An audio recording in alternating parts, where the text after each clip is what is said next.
A época da igreja profetizada no livro de Apocalipse.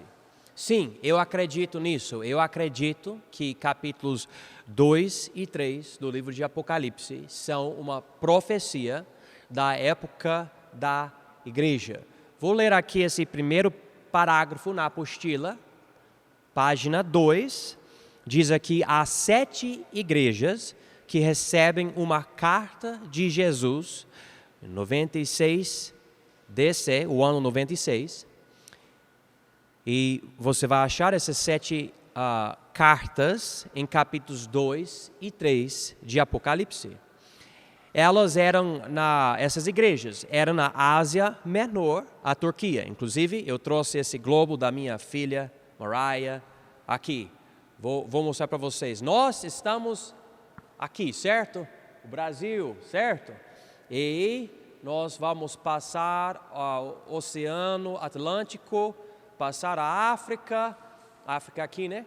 E nós vamos chegar nessa região, essa região bíblica, essa região aqui.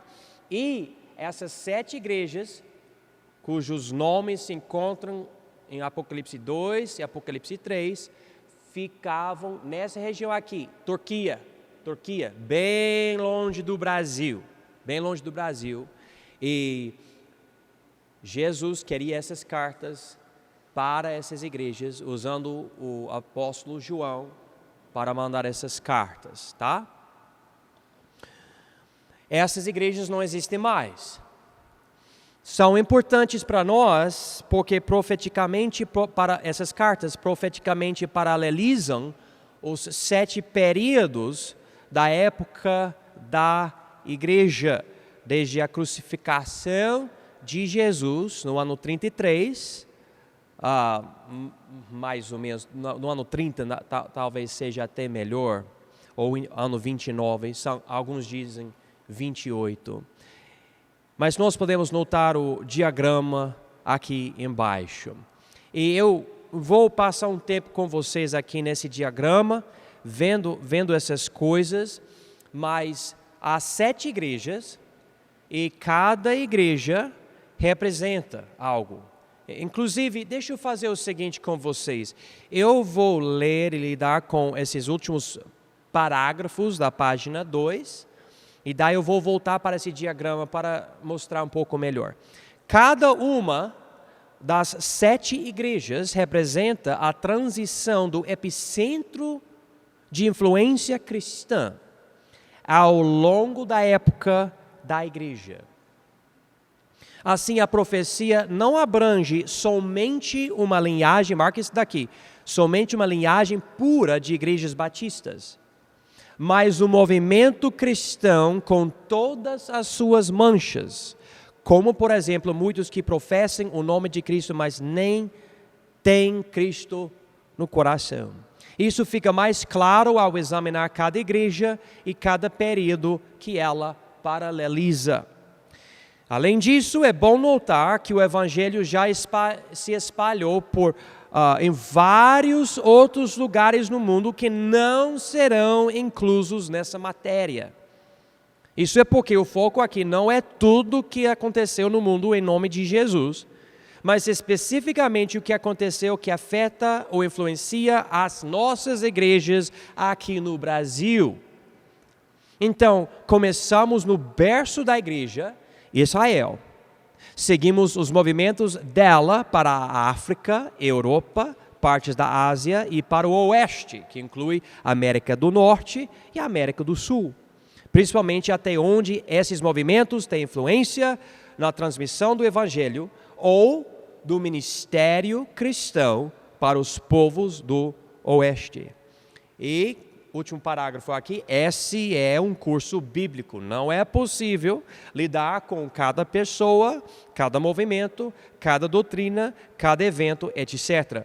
O que se trata aqui são as pessoas, os eventos e os movimentos principais da história da igreja. Então, segundo essa profecia, em Apocalipse 2 e 3, nós vemos 7 igrejas históricas na Turquia, na Ásia Menor. Mas cada uma delas representa um período de anos, períodos de quantidades diferentes de anos, ao longo da época da igreja. A época da igreja, mais ou menos 2.000 anos até hoje, mas tem esses períodos menores ao longo dessa época.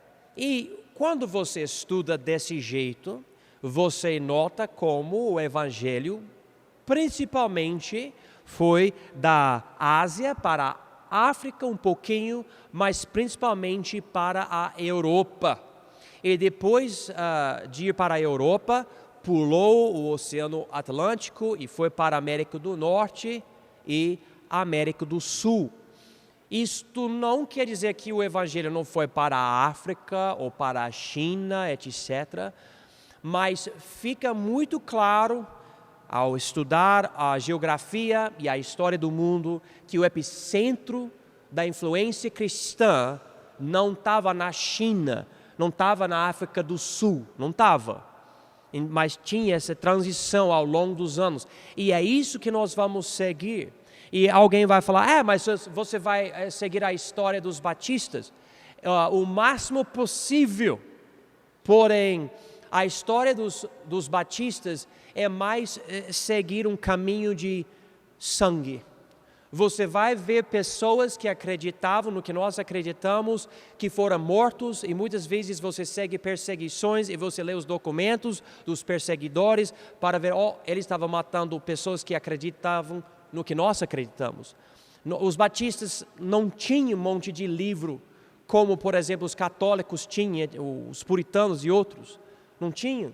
Eles estavam morrendo com a pregação da salvação, do Evangelho, etc. Então, é importante entender isso. Muito importante, na verdade. Agora, então, eu não vou poder ensinar cada coisa. Eu tenho um livro em casa, tipo, dessa grossura, dessa altura, um livro grandona, e conta a história de, tipo, um parágrafo, cada pessoa na fé, desde os dias de Jesus até hoje. É um livro enorme, é a obra principal de um homem que nós conhecemos, que já faleceu, um homem de Deus. Ele passou a vida toda dele criando esse livro. É um livro incrível. Se você tivesse conhecimento de tudo que está escrito nesse livro, com certeza você mereceria um PhD, com certeza. Eu não tenho como ensinar para vocês esse nível de PhD, tá? Nós estamos no instituto aqui e nós vamos aprender muita coisa. E se você quiser se aprofundar, beleza, vá lá, aprende mais. Mas há muito que aconteceu, muitos movimentos, pessoas. Você pode provavelmente passar o resto da sua vida só estudando o que aconteceu na questão do Evangelho na China, e você não vai descobrir tudo. Nós vamos ver a coisa geral, ao longo dos anos, vendo várias coisas. Então agora vamos chegar nesse diagrama que nós vemos aqui na segunda página da apostila.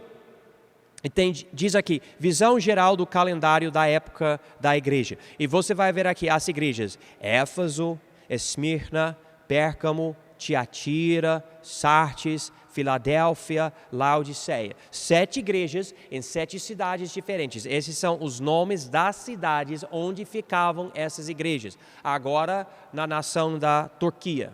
E você vê depois o significado de cada nome, ou cada nome de cada cidade. Éfeso quer dizer desejável. Esmirna, esmagado. Pérgamo, casado. Tiatira, sacrifício contínuo. Sardes, remanescente. Filadélfia, amor fraternal. Laodiceia, direitos do povo. Então, Deus incorporou no livro de Apocalipse, que enfatiza muito a tribulação, o que aconteceu antes, que na verdade é o que está acontecendo hoje. E nós acreditamos que provavelmente hoje nós estamos entre a igreja Filadélfia e Laodiceia. Tipo, eu estou vendo muito Laodiceia hoje em dia. Laodiceia. Mas você pode debater um pouco essas datas no fim da coisa, mas não muito. Vocês vão ver isso, especificamente o que aconteceu entre 1700 e 1900, coisas incríveis que Deus fazia, especialmente na Europa e nos Estados Unidos, com movimentos de missionários, avivamentos, etc. Mas vamos voltar para Éfeso aqui no diagrama. Diz desejável. Lembra quando eu estava enfatizando para vocês as coisas incríveis que o apóstolo Paulo fazia sem tecnologia, etc.? Vocês já perceberam como muita igreja prega o que aconteceu no primeiro século com ele?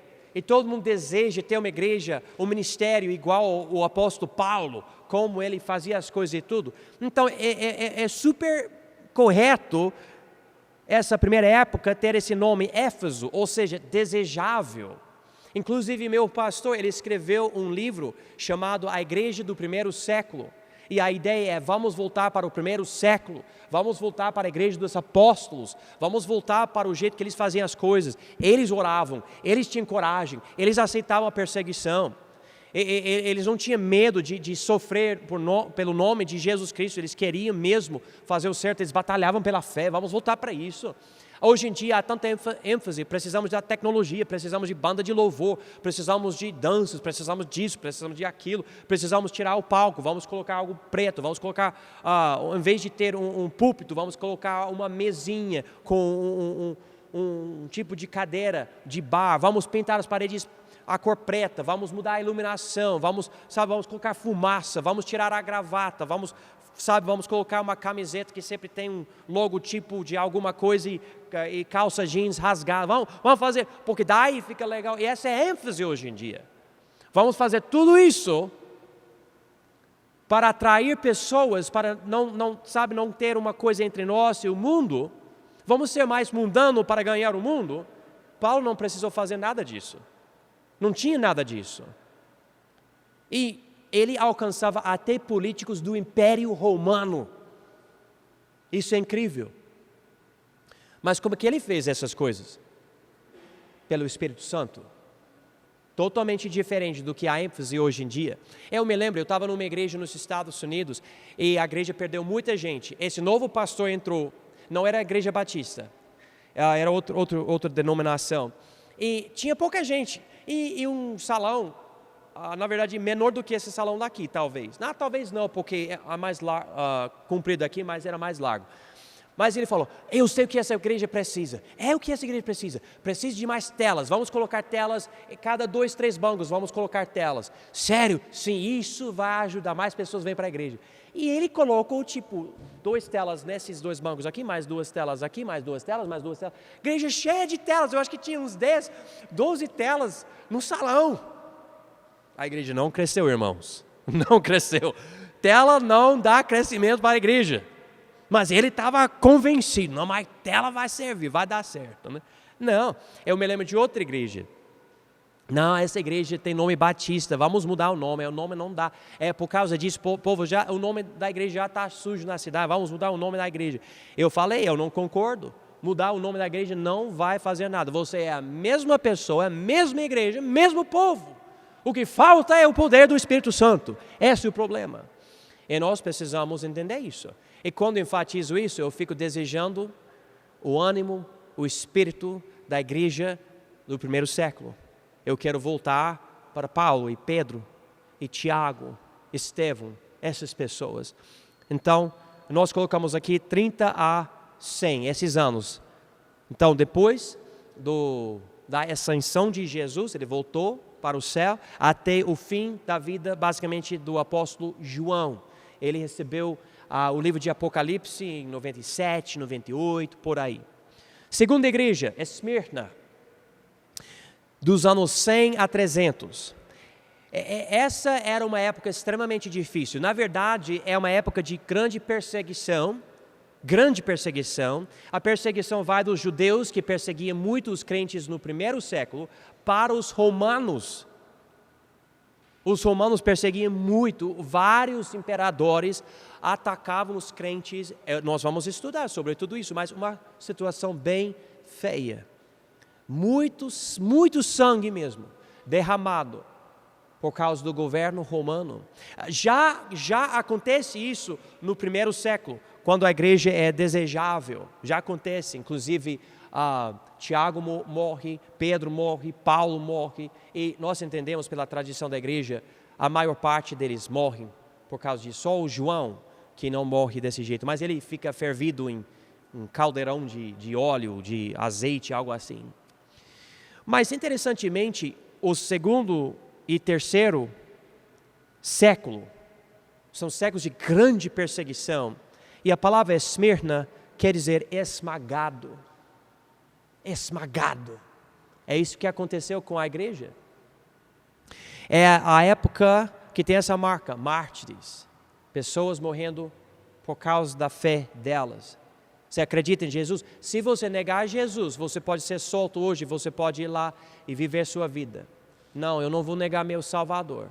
Mas você tem certeza, porque se você negar Ele agora e anunciar sua fé nos deuses de Roma, você pode voltar para a sua família. Não, você não precisa nem fazer mais essa pergunta. Eu creio em Jesus, eu não vou mudar. Então você vai morrer agora. Tá, eu vou morrer. E eles jogaram eles para os leões, eles cortavam as cabeças das pessoas, crucificavam as pessoas, várias outras coisas. Terceiro período, Pérgamo, anos 300 a 500. Nessa época, Constantino, no ano 313, ele é um imperador de Roma, e ele percebe, o movimento cristão não para. Nós matamos. Eu acho que a mãe dele se tornou cristã, mas ele não era, e ele observava, mas uma boa parte da população romana agora diz, eu sou de Jesus, eu creio em Jesus. E ele falava, eu não sei se é verdade ou não sei, é um debate sobre isso. Ele fala que ele recebeu Jesus. E ele queria ser batizado. Ele foi batizado, se eu não me engano, no fim da vida dele. Mas quando ele fez isso, ele legalizou o cristianismo no mundo. O mundo ainda controlado por Roma, porque tinha um império.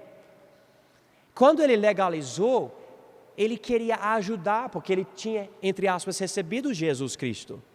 Então, o Estado, irmãos,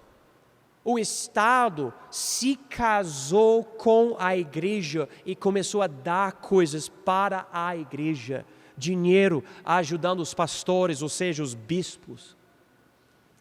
E a igreja ficou infiltrado com pessoas que queriam as bênçãos, não de Deus, mas do César, do rei Constantino. Então, a palavra Pérgamo quer dizer o quê? Casado.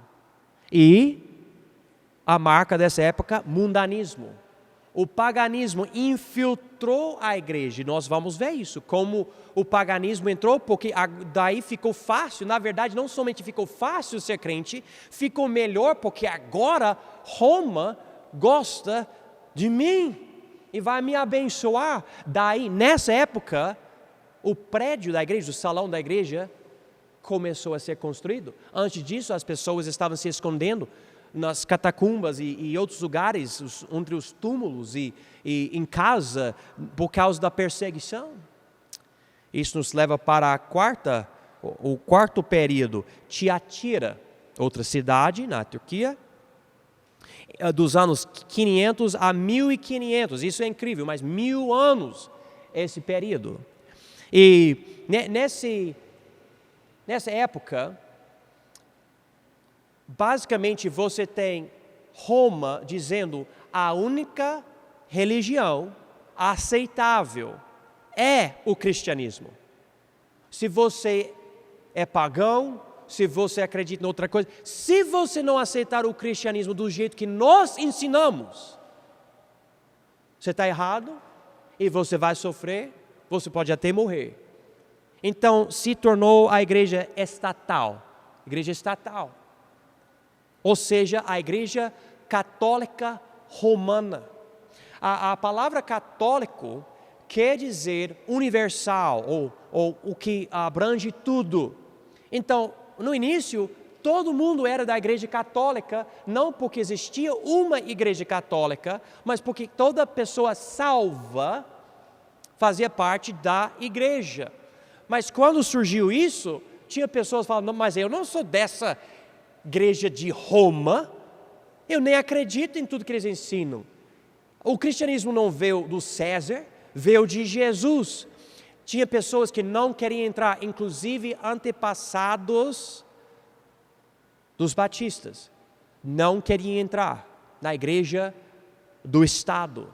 Mas Roma falava, se você não aceitar o nosso batismo, do seu filho, do seu bebê, e se você rebatizar, como os batistas da época faziam, nem tendo o nome batista, nós vamos matar você. Eles matavam muita gente. Inclusive tinha a Inquisição, que se eu não me engano era de 500 anos, e o governo falava, se você observar alguém que não concorda com a igreja, que está ensinando coisa errada, não está se congregando conosco, mas vai em outra igreja, cria sua própria igreja, você tem que falar sobre a pessoa, essa pessoa mesmo está fazendo isso, e o Roma vai para a pessoa, pega a pessoa e acaba matando a pessoa. E naquela época tinha as coisas que vocês já viram provavelmente, tipo, por exemplo, colocando o homem deitado numa coisa de madeira, com cordas nas pernas e nos braços, e virando assim para esticar o corpo, para rasgar o corpo, partir o corpo no meio. Veio de Roma, os católicos. Eles faziam isso, essa é a história da igreja. Eu posso falar sobre aquele negócio de metal que tinha, tipo, parece espadas, mas as coisas lá dentro, coloca o corpo da pessoa lá dentro e fecha na pessoa, esse tipo de coisa. Porque você não acredita na igreja do jeito que Roma, porque Roma pensava, nós somos um império, nós precisamos controlar o povo. Então, Roma usava a fé cristã para controlar politicamente o povo. Então, o casamento que aconteceu no período anterior criou uma igreja estatal. Agora é a religião do governo. Você não tem outra opção. Você vai seguir o que nós falamos. E, irmãos, 1000 anos disso. Era uma coisa feia. E nós vamos estudar sobre isso. Daí vem o próximo período, Sardes. Sardes é um momento interessante, porque em 1517, um homem da Igreja Católica, em Roma, ainda tudo político, Martinho Lutero, ele está estudando a Bíblia, se eu não me engano, nas línguas originais, que não era nem permitido para o leigo. Você precisava fazer todo o culto em latim, mesmo se você não fala latim, você tem que ir para o culto no latim. Ele estava percebendo algumas coisas, mas está tudo errado. E ele escreveu 95 teses contra a Igreja Católica. Ele não queria sair da Igreja Católica. Ele não queria criar a Igreja luterana. Ele queria purificar e mudar a Igreja Católica. 1517. Ele postou essas 95 teses nas portas da igreja. E a coisa viralizou mesmo. Que o maior escândalo. E surgiu disso um movimento protestante. Surgiu um movimento calvinista. Surgiu tudo isso daquela época. E Sardes quer dizer remanescente. Um grupo pequeno que não se entregou ainda para toda a falsidade, e surgiu por trás do Martinho Lutero, e João Calvino, e Ulrich Zwingli, não me lembro exatamente como pronunciar o nome dele no português, e Menno Simons. Essas pessoas, surgiu um movimento de pessoas falando, nós também não aceitamos os erros da Igreja Católica, e com cada pessoa ficou cada vez mais longe da Igreja Católica. A própria Igreja Católica queria matar Martinho Lutero, e a coisa foi indo. Mas nessa época surgiram as igrejas protestantes. Infelizmente, os protestantes também queriam o controle ou o poder do Estado para manter a doutrina delas, essas igrejas protestantes. Então, os batistas perseguidos pela igreja católica eram perseguidos pelas igrejas protestantes também.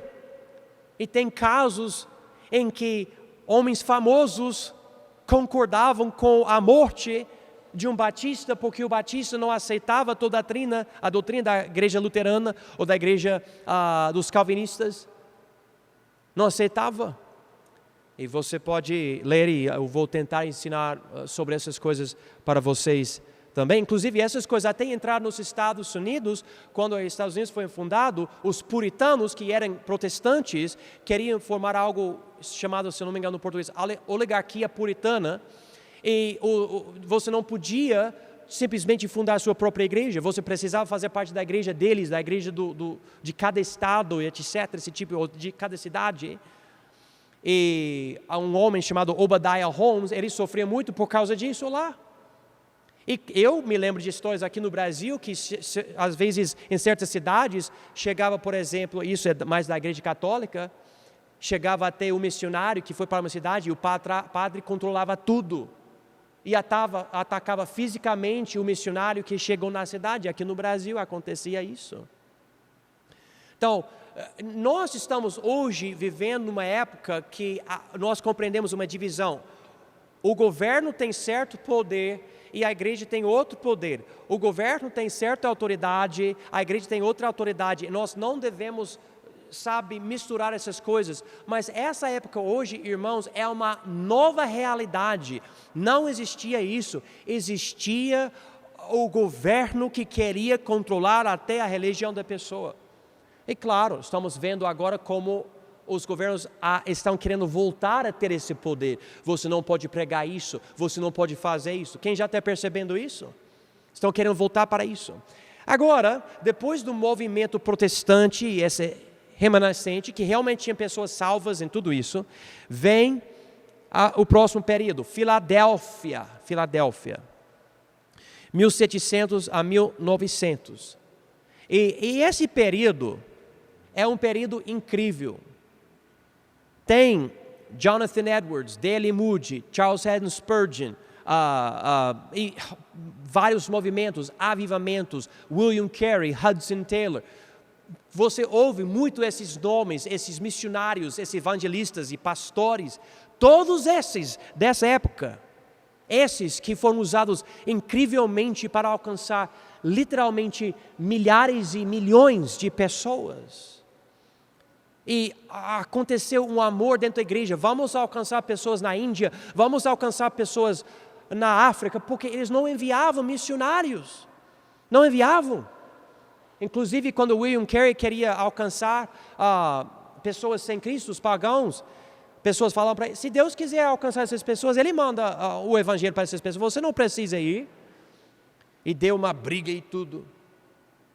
A palavra Filadélfia quer dizer amor fraternal. A ideia de, mas esse é meu irmão, vamos dizer, humano. E ele está sem o Cristo que eu tenho. E se eu pregar o evangelho para ele, que eu já conheço, ele também pode receber Jesus. Tinha pessoas que falam, não, mas essas pessoas quase não são nem seres humanos. Essas pessoas não têm almas, não adianta. Mas tinha certas pessoas pensando, não, Jesus morreu por todos. Vamos. E coisas incríveis aconteciam, e Deus permitindo, nós vamos ver várias histórias. Vai ser uma das aulas mais incríveis para vocês vão aprender muita coisa. Um momento especial na igreja. Daí, a marca desse movimento, ou dessa época, desse período, é avivamento. Daí nós chegamos aqui na última parte, esse período da Laodiceia.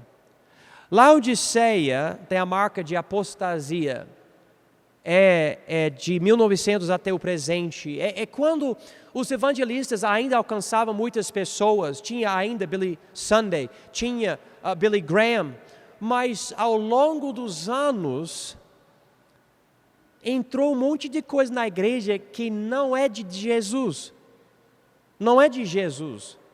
Tem igrejas hoje que tem água santa, tem igreja hoje que vende vassoura para você receber uma bênção quando você passa vassoura na sua casa. Tem pessoas fazendo aviãozinho e caindo no chão dentro do culto. Coisa que não faz sentido. De onde veio isso? Pessoas falam que o inferno não existe. Pastores que falam, eu nem acredito que a Bíblia é a palavra de Deus. Hoje está acontecendo tudo isso. Hoje quem prega arrependimento é considerado alguém errado. Quem enfatiza a salvação pelo sangue de Jesus é uma pessoa radical. Ir para povos não alcançados, olha, que é isso? Para de ser tão assim. Tipo, cristianismo se tornou uma coisa da cultura. Se cabe dentro da vida, do estilo de vida que você quer, beleza, mas se não, olha, para de ser tão assim. Laodiceia. Deus fala que Ele quer vomitar essa igreja da boca dEle. É isso que Ele fala em Apocalipse. A palavra Laodiceia quer dizer direitos do povo. Eu tenho os meus direitos. Eu tenho a minha vida. A Bíblia profetiza em outra profecia que os homens vão ser amantes de si. Eu acho que é isso no português, né? Amantes de si. É minha vida. E eu vou ver a minha vida do meu jeito. Mas ele está falando principalmente do povo que é considerado o povo de Deus, a igreja. E por causa disso o pastor prega muita coisa, a pessoa chega aqui de qualquer jeito, de qualquer roupa, de qualquer coisa. Eu vou assistir o que eu quero, vou escutar o que eu quero. É porque nós estamos na época da Laodiceia. E Deus fala, eu vou vomitar essa igreja da minha boca, não aceito isso. E nós estamos vendo isso. Eu gostaria de acreditar que nossa igreja faz parte ainda do remanescente, esse amor fraternal. Mas eu vou falar para vocês, a qualquer momento, o que é de bom aqui pode sumir. Porque nós estamos na época das coisas tão feias, da questão da doutrina, existe tanta apostasia. E eu falo sincero, eu já falei isso para vocês várias vezes, eu falo sinceramente. E se eu morrer? Eu sei que eu sou pastor, eu mantenho algo aqui, que provavelmente nem é algo rígido comparado com a geração anterior. Mas se eu morrer, essa igreja vai continuar a pregar o evangelho, vai continuar a evangelizar, vai manter um padrão santo e justo. Essa igreja vai lutar, vai batalhar pela fé, ou vai simplesmente encaixar na cultura cristã de hoje em dia. E vai fazer tudo do jeito que todo mundo faz. E a Bíblia é um livro antigo, é de gerações anteriores, de nós não. Porque eu sei que quando você não tem um pastor para realmente enfatizar essas coisas, ou não tem na membresia homens de Deus que falam, não, vai ser assim. Logo a igreja é como um barco sem âncora. Já vai.